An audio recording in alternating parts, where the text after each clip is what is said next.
بسم اللہ الرحمن الرحیم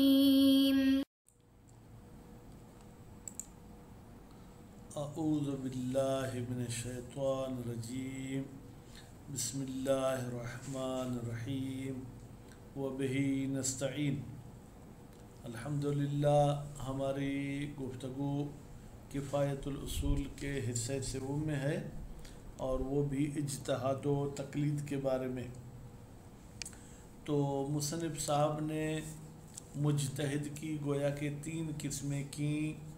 اس میں سے ایک مجتہد جس کو علم حاصل ہو اس کی طرف ہو تو ہم سب رجوع کر سکتے ہیں، یعنی جو مقلد ہیں انسدادی کی طرف رجوع نہیں کر سکتے، اور وہ مجتہد کہ جس کو صرف ظن حاصل ہوتا ہے اس کی طرف رجوع کرنے سے بھی گویا کہ مصنف صاحب نے منع کر دیا، کہا کہ اس کی طرف بھی ہم رجوع نہیں کر سکتے۔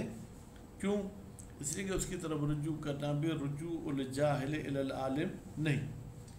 تو یہ گویا کہ اس قسم کا اعتراض ہے جس کی مزید وضاحت ہم عبارت میں پڑھیں گے، لیکن اس کا جواب یہ ہے کہ بھائی یہ پھر بھی کچھ نہ کچھ تو مجتہد جناب پہچانتا ہے کہ یہاں پر ہمارا موجود نہیں ہے، جبکہ عامی بندہ اس قسم کی بھی معلومات نہیں رکھتا ہے، تو پھر تو یہاں عامی کا اس کی طرف رجوع کرنے میں اشکال نہیں ہونا چاہیے، اور اس کی جو ہے کیا ہے جناب تقلید کی جانی چاہیے۔ خوب، پھر چلتے ہیں مجتہد متجزی کی طرف، اس کی بھی تفصیلی گفتگو تو آگے آئے گی۔ فرماتے وہ بھی جن ابواب میں جناب علم رکھتا ہے اور وہ انسداد کا قائل نہیں ہے تو پھر اس میں بعید نہیں ہے کہ اس کی طرف رجوع کیا جا سکے۔ اس کے بعد پھر فتویٰ کو چھوڑ کے قضاوت کے باب کی طرف جاتے ہیں کہ آیا قضاوت میں اس مجتہد کی بات اور حکم نافذ ہوگا یا نافذ نہیں ہوگا۔ فرماتے ہیں کہ عام طور پر ہم دیکھتے ہیں کہ ہمارے ائمہ معصومین نے تو ہمیں فرمایا ہے فَإِنِّي جَعَلْتُ عَلَيْكُمْ حَاكِمًا، میں نے اس کو تم پر حاکم قرار دیا ہے، تو پھر تو اس کی بات قضاوت میں چلنی چاہیے۔ مزید ہم عبارت پڑھتے ہیں، لیکن عبارت میں مصنف ان قلت، اگر آپ کہیں، کیا کہیں کہ بھائی رجوعہ، عامی کا رجوع کرنا الیہ، اس مجتہد کی طرف، یعنی تیسرے قسم کی مجتہد کی طرف، فی موارد فقد الامارت، جہاں پر امارہ موجود نہیں ہے جو کہ معتبر ہے عندہ اس مجتہد کے پاس، التی وہ امارہ یکون المرجع فیہا الاصول العقلیہ، جس میں ہمارا مرجع جو ہے وہ اصول عقلیہ ہوتا ہے، جیسے تخیر عقلی ہے خوب یا براءت عقلیہ ہے، لیس الا رجوع الی الجاہل، تو ایسے موارد میں جہاں مجتہد کے پاس ہمارا نہیں ہے اس کی طرف رجوع کرنا تو یہ تو ایسے ہی ہے جیسے جاہل کی طرف رجوع کرنا، تو نتیجے میں ادلہ تقلید اس کو شامل نہیں ہوتے۔ قلت، اب یہ ان قلت ہو گیا، اب اس کا جواب دے رہے ہیں مرحوم آخوند، رجوعہ، عامی کا رجوع کرنا الیہ، اس مجتہد کی طرف، فیہا، ان موارد میں جہاں پر ہمارا موجود نہیں ہے، انما ہوا، بتحقیق یہ رجوع لاجل اطلاعہ، اس لیے ہے کہ یہ مجتہد صاحب اطلاع رکھتا ہے علی عدم الامارۃ الشرعیۃ فیہا، کہ بھائی امارہ شرعیہ موجود نہیں ہے ان موارد میں، جبکہ وہ واو کو واو حالیہ لیں، در حالی کہ وہ عامی عاجز عن الاطلاع علی ذالک، وہ اس قسم کا اطلاع نہیں رکھتا، وہ اس قسم کی اطلاع سے جو ایک ہے عاجز ہے، تو جب وہ عاجز ہے تو پھر اس کو رجوع کرنا چاہیے۔ وَأَمَّا تَعْيِينُ مَا هُوَ حُکْمُ العقل، لیکن معین کرنا کہ یہاں پر عقلی حکم کیا ہے، وَأَنَّهُ مَعَ عَدَمِهَا، اور یہ حکم عقل عدم امارہ کی صورت میں، یا حل هو البراءۃ، تو کیا وہ براءت ہے، خوب، او الاحتیاط، یا وہ جو ہے احتیاط ہے، فہو، تو یہ عامی صاحب انما یرجع الیہ، رجوع کرے گا عقل کی طرف، فالمتبع، بس وہ چیز کہ جس کا پیچھا کیا جائے گا یا وہ چیز جس کو مانا جائے گا مستقل بہی عقل ہو، وہی ہے کہ جس میں عامی کا عقل مستقل ہو. ولو علی خلاف ما ذهب الیہ مجتہدہ، اگرچہ عامی کی عقل جو ہے خلاف ہو اس نظریے کے کہ جس کی طرف اس کا مجتہد گیا ہے. ففہم، پس آپ غور کریں. حالانکہ ایسی عام بندے کی عقل کام کرے ہے مشکل، لیکن اگر کرتی ہے تو پھر آپ اپنی عقل کے مطابق چلیں گے. وَكَذَلِكَ، اور اسی طریقے سے خوب لا خلاف، کوئی اختلاف نہیں ہے، ولا اشکال، اور کوئی اعتراض بھی نہیں ہے، فی نفوذ حکم المجتہد المطلق، کہ بھائی مجتہد مطلق کا حکم قضاوت میں نافذ ہوگا. یہ مجتہد مطلق کس کے مقابلے میں ہے؟ یہ متجزی کے مقابلے میں ہے. اذا کان باب العلم او العلمی لہو مفتوحا، جب باب علم یا باب علمی اس مجتہد کے لیے کیا ہو؟ مفتوح ہو، انسداد کا قائل نہ ہو. واما اذا انسد علیہ بابہما، لیکن اگر بند ہو اس مجتہد پر باب علم اور باب علمی، ففی ہے، تو پھر اس کے حکم کے نافذ ہونے میں بھی جو ہے کیا ہے جناب؟ اشکال ہوگا. علی الصحیح، صحیح نظریے کے مطابق، من تقریر المقدمات علی نحو الحکومت، جناب اسی مقدمات کے طریقے کے مطابق جو ہم نے کہا تھا کہ حکومت والا نظریہ ہوگا. وہ کیا ہے؟ عقل حکم کرتی ہے کہ بھائی زن حجت ہے انسداد کے نزدیک. فإن مثلہ، بتحقیق اس قسم کا مجتہد جو انسدادی ہے، کما اشرت آنفا، جیسے کہ اس کی طرف میں پہلے بھی اشارہ کر چکا، لیس ممن یعرف الاحکام، یہ ان علماء میں سے نہیں ہے جو احکام کا علم رکھتا ہو، احکام کی معرفت رکھتا ہو.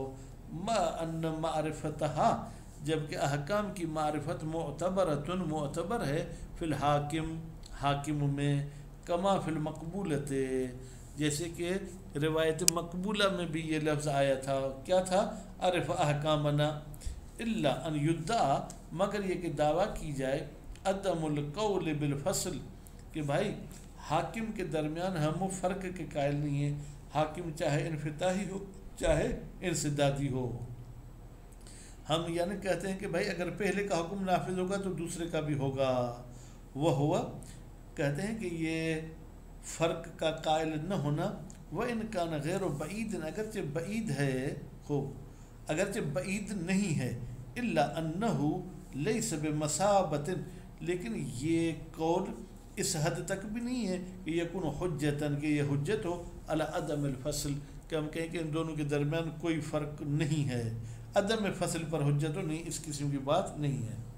الا ان یقال، مگر یہ کہ کہا جائے، بکفایت انفتاح باب العلمی، کہ بھائی کافی ہے باب علم کھلنا، فی موارد الاجماعات، اجماعات کے موارد میں، و ضروریات من الدین او المذہب، یا وہ مسائل جو ضروریات دین و مذہب میں سے ہیں.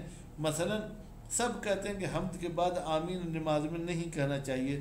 والمتواترات، یا وہ مسائل جو متواتر طریقے سے ثابت ہوئے ہیں. اذا کانت، جب ہوں، جملتن، خوب یہ ایسے مسائل جو کچھ ہیں، یعتد بہا، ان کی پرواہ کی جاتی ہے. وَإِنْ انسد باب العلم بمعظم الفقہ، اگرچہ فقہ کے اکثر ابواب میں علم کا دروازہ بند ہے، لیکن پھر بھی ان چند مسائل میں ہم کہیں گے علم کا دروازہ بند نہیں ہے. فَإِنَّهُ يَصْدُقُ عَلَيْهِ حِينَئِذٍ، بتحقیق صدق کرتا ہے اس انسدادی پر، حِينَئِذٍ جب اجماعات وغیرہ موجود ہیں. انہو، بتحقیق یہ انسدادی، ممن ان علماء میں سے ہے، روا حدیثہم علیہ السلام، جس نے روایت نقل کی ہے ائمہ معصومین کی، والنظر فی حلالہم و حرامہم، اور اس نے ائمہ معصومین کے حلال اور حرام میں بھی نظر کی ہے. وعرف احکامہم، اور ائمہ معصومین کے احکام کو بھی پہچانتا ہے، عرفاً حقیقتاً. خوب یعنی کیا یعنی صدق کرتا ہے کہ واقعی یہ شخص معرفت رکھتا ہے ان کے احکام کی، تو جب اس قسم کی بات ہوگی تو پھر ہم اس کی بات کو بھی اہمیت دے سکتے ہیں اور اس کی بھی قضاوت کو مان سکتے ہیں۔ وَأَمَّا قَوْلُهُ، لیکن یہ امام علیہ السلام کا قول کہاں پر؟ پھر مقبولہ، جو مقبولہ میں آیا تھا، وَإِذَا حَكَمَ بِحُكْمِنَا، جب وہ قاضی صاحب یا جب وہ مجتہد ہمارے حکم کے مطابق حکم کرے، تو اس سے مراد کیا ہے؟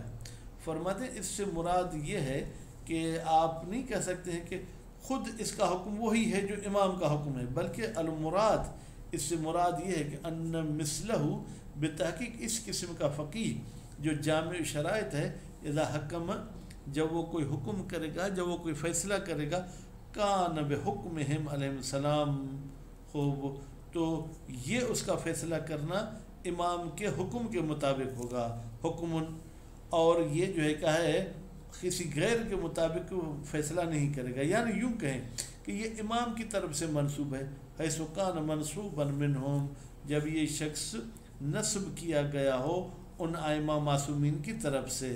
خوب، پھر عبارت کو دیکھتے ہیں، اذا حکم، جب یہ فیصلہ کرے گا، کان بحکمہم علیہم السلام حکم، تو اس کا حکم ائمہ معصومین کے مطابق حکم ہوگا۔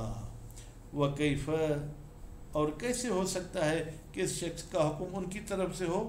واو کو حالیہ لیں، در حالی کے حکمہ غالباً یکون فی الموضوعات الخارجیہ، اس کا حکم اکثر جو ہے کیا ہے وہ موضوعات خارجیہ میں ہوتا ہے، مثلا یہ زید کی ملکیت ہے، یہ فلاں کی بیوی ہے، ولیس مثل ملکیت دارن لزید، اور یہ ایسے نہیں ہے کہ یہ فیصلہ کرے کہ یہ بھائی جیسے زید کا گھر ہے یا زید کی بیوی ہے، لہو من احکامہم، کہ یہ ائمہ معصوم نے حکم کیا ہے۔ خوب، پس یہ گویا کہ ایک کلیات کا حکم لگائے گا، پس صحت و اسناد حکم ہی، پس یہ صحیح قرار دینا کہ اس شخص کا حکم ایسے ہے جیسے کہ ائمہ معصومین کا حکم ہے، انما ہوا، یہ اسناد اس لیے دیتے لأجل کونہ من المنصوب من قبلہم، اس لیے کہ یہ شخص ائمہ معصومین کی طرف سے جو ہے کیا ہے وہ منصوب ہے، اور یہ اپنی طرف سے کوئی فتویٰ